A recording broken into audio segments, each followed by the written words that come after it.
نبی اکرم صلی اللہ علیہ وسلم نے فرمایا کہ اس کا کھانا حرام کا ہوتا ہے، اور کھانا حرام کا کیسے ہوتا ہے وہ بھی آپ کو سمجھ لینا چاہیے۔ سود کھائیں گے یہی حرام نہیں ہے، سود کھانا ہی حرام نہیں ہے، سود کے علاوہ بھی بہت سارے حرام کے کام ہیں۔ آپ کاروبار میں دوسروں کو دھوکہ دے رہے ہیں، یہ بھی حرام ہے۔ خیانت کر رہے ہیں، جھوٹ بول کر کمائی کر رہے ہیں، یہ بھی حرام ہے۔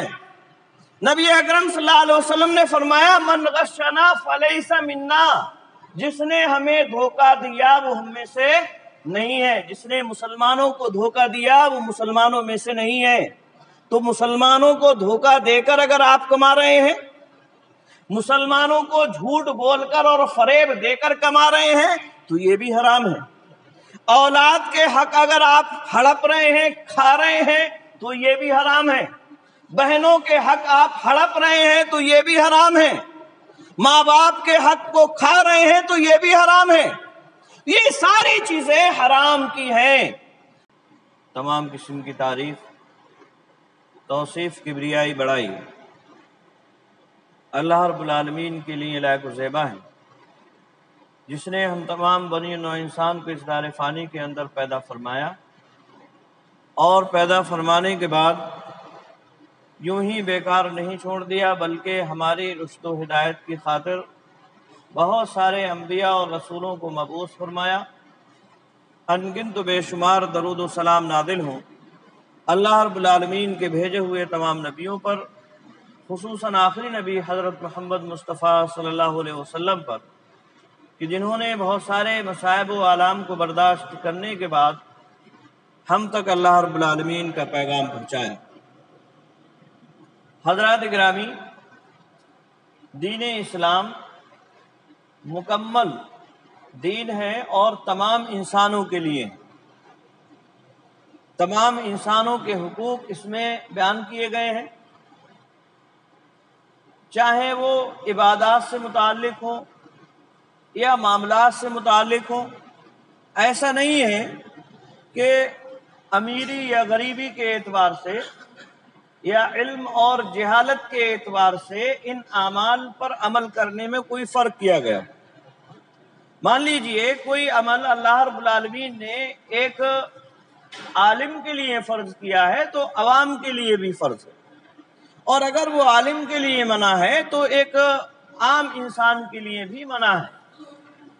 اس میں کوئی تفریق نہیں ہے۔ کوئی بھی عبادت ہو، نماز ہو، روزہ ہو، زکوٰۃ ہے البتہ، یا حج ہے، تو اس میں تھوڑی سی کنڈیشن ہے۔ تو وہ کنڈیشن ہے، جو حالات ہیں، اس کے اعتبار سے شریعت نے اس کے احکام الگ بیان کر دیے۔ لیکن اور جو چیزیں ہیں ممنوعات میں سے، جن چیزوں سے منع کیا گیا ہے، روکا گیا ہے، یا اسی طرح سے مامورات میں سے جن چیزوں کے کرنے کا حکم دیا گیا ہے، اس میں سارے کے سارے انسان برابر ہیں، ہر ایک کو عمل کرنا ہے، اور اگر نہیں کرنا ہے تو ہر ایک کو اس سے پرہیز کرنا ہے، کوئی بھی عمل ہو، الا یہ کہ کسی خاص بندے کے لیے خاص اللہ رب العالمین نے کوئی حکم بیان فرمایا ہے، جیسے زکوٰۃ ہے۔ اب زکوٰۃ یہ عمرہ پر، امیروں پر، جن کے پاس ایک مخصوص مقدار ہے، ان پر اللہ رب العالمین نے فرض قرار دی ہے۔ تو یہ بات ایک دم متعین ہے، شریعت کے احکام سب کے لیے ہیں، کوئی اس میں امیر غریب کا اعتبار نہیں ہے، یا اسی طرح سے علم اور جہالت کا کوئی اعتبار نہیں۔ اسی طرح سے اللہ رب العالمین نے جو احکام بیان فرمائے ہیں، ان میں سے ایک وہ احکام ہیں جن کا تعلق اللہ رب العالمین کی ذات سے ہے، یعنی حقوق اللہ میں سے ہے۔ جیسے ہم نماز پڑھتے ہیں تو یہ اللہ رب العالمین کا حق ہے، اللہ رب العالمین کے لیے ہم نماز پڑھ رہے ہیں، کسی انسان کے لیے نماز ہم نہیں پڑھتے ہیں۔ اسی طرح سے روزہ اگر ہم رکھ رہے ہیں تو یہ اللہ رب العالمین کے لیے روزہ رکھا جا رہا ہے، کسی انسان کے لیے روزہ نہیں رکھا جاتا ہے۔ اس میں اگر کوئی آدمی کمی کرتا ہے یا زیادتی کرتا ہے تو وہ اللہ رب العالمین کے ہاں جواب دہ ہوگا، اللہ رب العالمین اس سے پوچھے گا، اور جو بھی اس کے یہاں سزا ہے اس کی سزا اسے جو ہے اللہ رب العالمین کے ہاں دی جائے گی، چاہے اس میں کوئی بھی ہو، امیر ہو، غریب ہو، عالم ہو، جاہل ہو، کوئی بھی ہو، ہر آدمی سے اللہ رب العالمین عبادت سے متعلق سوال کرے گا۔ اسی طرح سے بعض حقوق ایسے ہیں جن کا تعلق بندوں سے ہے، بندوں سے اللہ رب العالمین نے بندوں کے آپس میں ایک دوسرے کے حق بتلائے ہیں، اللہ کے نبی صلی اللہ علیہ وسلم نے، یا اسی طرح سے اللہ رب العالمین نے بھی اس بات کی وضاحت بیان فرمائی ہے۔ شریعت میں اس کی بہت ساری چیزیں، بہت سارے احکام نبی اکرم صلی اللہ علیہ وسلم نے بیان فرمائے ہیں، اور اسی طرح سے ایک حدیث میں اللہ کے نبی صلی اللہ علیہ وسلم نے بیان فرمایا کہ اللہ رب العالمین نے ہر حق والے کو اس کا حق دے دیا ہے، یعنی کوئی بھی حق والا ہے اس کا حق اللہ رب العالمین نے حق والے کو دے دیا ہے، بتا دیا ہے کہ اس کا یہ حق ہے۔ مسلمان کا حق آپس میں ایک دوسرے کا کیا ہوگا اس کو بھی اللہ رب العالمین نے بتلایا ہے۔ اسی طرح سے ایک باپ کا بیٹے کے اوپر کیا حق ہے اس کو بھی اللہ رب العالمین نے بتلایا ہے۔ بیٹے کا باپ کے اوپر کیا حق ہے اس کے بارے میں بھی اللہ رب العالمین نے بتلایا ہے۔ ماں کا بیٹی پر اور بیٹی کا ماں پر کیا حق ہے، یا اسی طرح سے پڑوسی کا ایک دوسرے پڑوسی پر کیا حق ہے، اس بات کی بھی وضاحت اللہ رب العالمین نے کر رکھی ہے۔ انہیں حقوق العباد کہا جاتا ہے۔ حقوق العباد میں اگر کوئی کوتاہی کرتا ہے، ان کو ادا نہیں کرتا ہے، تو وہ یہ جان لے اللہ رب العالمین اسے معاف نہیں کرے گا، اللہ رب العالمین کے ہاں اس کی معافی نہیں ہے۔ حقوق اللہ میں، اللہ کے حقوق میں اگر کوئی کوتاہی ہوئی ہے، مان لیجئے آپ نے صحیح سے روزہ نہیں رکھا، آپ نے صحیح سے نماز ادا نہیں کی، تو اللہ رب العالمین کا حق ہے، اللہ رب العالمین اگر چاہے گا تو اسے معاف کر دے گا، اور چاہے گا تو اس کی سزا دے گا۔ اور اسی طرح سے یہ جو کوتاہی ہوئی ہے اس کا تعلق اللہ اور اس کے بندے کے درمیان میں یہ معاملہ ہے، لیکن اگر حقوق العباد میں کوتاہی ہوتی ہے تو اللہ رب العالمین کی نافرمانی ایک ہوئی، دوسری اس بندے کی حقوق کی پامالی ہوئی، اللہ رب العالمین اس وقت تک اس بندے کو معاف نہیں کرے گا جب تک کہ وہ بندہ خود معاف نہ کر دے یا اس کا حق ادا نہ کر دے۔ اور اسی تعلق سے ایک اور حدیث میں آپ کے سامنے رکھنا چاہتا ہوں، صحیح روایت ہے، اللہ کے نبی صلی اللہ علیہ وسلم مجلس میں بیٹھے ہوئے تھے، صحابہ اکرام رضوان اللہ تعالی علیہم اجمعین کی، اللہ کے نبی صلی اللہ علیہ وسلم نے پوچھا ان سے، مل مفلس، مفلس کون ہے؟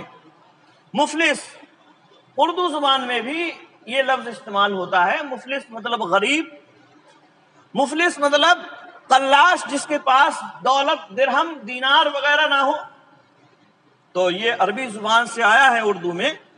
اللہ کے نبی صلی اللہ علیہ وسلم نے پوچھا مفلس کون ہے؟ صحابہ اکرام رضوان اللہ تعالی علیہم اجمعین نے مفلس کا جو معنی ہم سمجھتے ہیں وہی معنی انہوں نے بتلایا۔ انہوں نے بتلایا مفلس من لا درہم لہ ولا متاع لہ، مفلس وہ ہے جس کے پاس درہم نہ ہو، جس کے پاس سامان نہ ہو، کھانے پینے کی کوئی چیز اس کے پاس نہ ہو، وہ آدمی مفلس ہے۔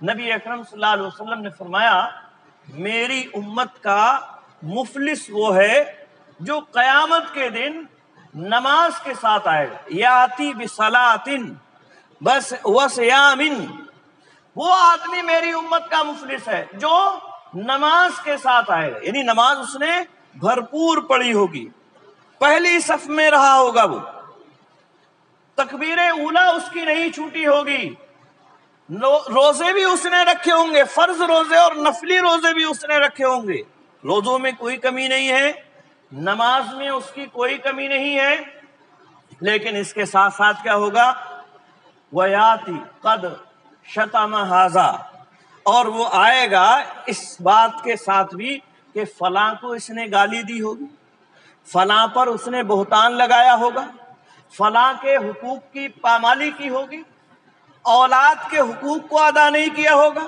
ماں باپ کے حقوق کو ادا نہیں کیا ہوگا، بہن بھائی کے حقوق کو ادا نہیں کیا ہوگا، اور اسی طرح سے پڑوسیوں کے حقوق کو ادا نہیں کیا ہو۔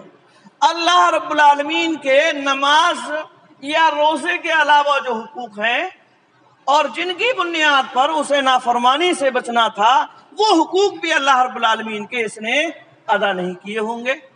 تو یہ روزے بھی لائے گا، نماز بھی لے کر آئے گا، ایک انبار ہوگا بہت بڑا۔ لوگ دیکھیں گے اس کی نیکیوں کو، اس کے روزے کو، اس کی نمازوں کو، سمجھیں گے یہ تو جنت میں جائے گا، یہ آدمی جنت میں چلا جائے گا۔ لیکن یہ حقوق والے آئیں گے، اس کی نیکیوں میں سے جو حقوق کی پامالی اس نے حقوق العباد میں کوتاہیاں کی ہوں گی، ان میں سے اس کی نیکیاں اس کے بدلے میں دے دی جائیں گی، یہاں تک کہ نیکیاں اس کی ساری ختم۔ جو روزے ہیں وہ سارے ختم، جو نماز ہیں وہ سارے ختم ہو جائیں گے، اور ابھی حقوق والے باقی ہوں گے۔ پھر کیا ہوگا؟ ان کے گناہ اس پر لادنا شروع کر دیا جائے گا، ان کے گناہ اس پر لادے جائیں گے، اور اسے جہنم میں پھینک دیا جائے گا۔ اور اسے کہاں پھینک دیا جائے گا؟ جہنم میں۔ وہ آدمی جو اپنے آپ کو یہ سمجھ رہا تھا کہ میں نماز پڑھ کر روزہ رکھ کے جنت میں جاؤں گا، وہ جہنم میں جائے گا اللہ رب العالمین کے ہاں، اس لیے کہ وہ حقوق العباد کو پورا نہیں کر رہا ہے، اس لیے کہ اس نے اپنی اولاد کے حقوق کو ادا نہیں کیا ہے، اس لیے کہ اس نے اپنے بہن کے، اپنے بھائی کے حق کو ادا نہیں کیا ہے، اس لیے کہ اس نے اپنے ماں باپ کے حقوق کو ادا نہیں کیا ہے، اس لیے کہ اس نے اپنے پڑوس کے حقوق کو ادا نہیں کیا ہے، اس لیے کہ اس نے اپنے ملنے جلنے والوں کے حقوق کو ادا نہیں کیا ہے۔ تو میرے بھائیوں، نماز کی اپنی اہمیت ہے، اللہ رب العالمین کا حق ادا کرنا یہ بھی لازمی اور ضروری ہے، لیکن اس کے ساتھ ساتھ حقوق العباد میں کوتاہی کرنا یہ بھی گناہ کا باعث ہے، اور یہ ایک ایسا سبب ہوگا جو جہنم میں لے جانے کے لیے کافی ہے۔ جہنم میں جانے والا آدمی بن جائے گا اگر کوئی آدمی یہ حقوق العباد ادا نہیں کرتا ہے۔ اسی طرح سے حقوق العباد میں سے یہ بھی ہے کہ رشتے ناتوں کو نبھائے، جو رشتے داریاں ہیں ان رشتے داریوں کو نبھانے کا حکم دیا اللہ رب العالمین۔ نبی اکرم صلی اللہ علیہ وسلم نے اس کا حکم دیا ہے، اور یہ فرمایا نبی اکرم صلی اللہ علیہ وسلم نے، لا يدخل الجنت قاطع، جنت میں داخل نہیں ہوگا رشتے ناتوں کو توڑنے والا۔ یعنی جو آدمی رشتے ناتوں کو توڑ رہا ہے، رشتے ناتوں کو کیا توڑنا ہے؟ اولاد سے نہیں بات کر رہے ہیں، ماں باپ سے بات نہیں کر رہے ہیں، بہن سے بات نہیں کر رہے ہیں، مہینے ہو گئے، سالوں ہو گئے، بات نہیں چل رہی ہے۔ اسی طرح سے اپنی اولاد کے حقوق میں کوتاہیاں کی جا رہی ہیں، کسی ایک کو وصیت کر دی، دوسرے کو خالی چھوڑ دیا، کسی کو آگ کر دیا، کسی کے نام جائیداد کر دی۔ تو یہ ساری چیزیں جو ہیں یہ حقوق العباد میں کوتاہی کا سبب ہیں۔ اگر آدمی ان تمام باتوں میں ملوث ہے اور یہ ساری زندگی کرتا رہا ہے تو اس کی پہلی صف کی نماز بھی اسے کام نہیں آئے گی، پہلی صف کی نماز بھی اسے فائدہ نہیں دے گی، پورے سال کا روزہ بھی اسے فائدہ نہیں دے گا۔ جیسا کہ میں نے آپ کے سامنے حدیث رکھی، اور صحیح حدیث میں نے رکھی، کوئی اپنی طرف سے بات میں نہیں کہہ رہا ہوں۔ تو یہ ساری چیزیں ہمیں دیکھنے کی ہیں۔ اسی طرح سے میرے بھائیوں، ہمیں یہ بھی دیکھنا ہے کہ ہم جو کمائی کھا رہے ہیں وہ کمائی ہمیں کہاں لے جانے والی ہے۔ ہم نماز پڑھتے ہیں، ہم روزہ رکھتے ہیں، لیکن اس کے ساتھ ساتھ اگر ہماری کمائی حلال نہیں ہے تو ہماری یہ نمازیں کام نہیں آئیں گی، یہ ہمارے روزے کام نہیں آئیں گے۔ نبی اکرم صلی اللہ علیہ وسلم نے ارشاد فرمایا، ایک آدمی پریشان حال جنگل میں پراگندہ بال برے حال ہے، اللہ رب العالمین سے سوال کرتا ہے، یا ربی یا ربی، اللہ رب العالمین سے مانگتا ہے، دعائیں کرتا ہے کہ اے میرے رب، میرا یہ کام بن جائے، میرا یہ کام بن جائے، میرے ساتھ ایسا ہو جائے، میرے ساتھ ویسا ہو جائے۔ پھر اللہ کے نبی صلی اللہ علیہ وسلم نے اس کی حالت بتلائی،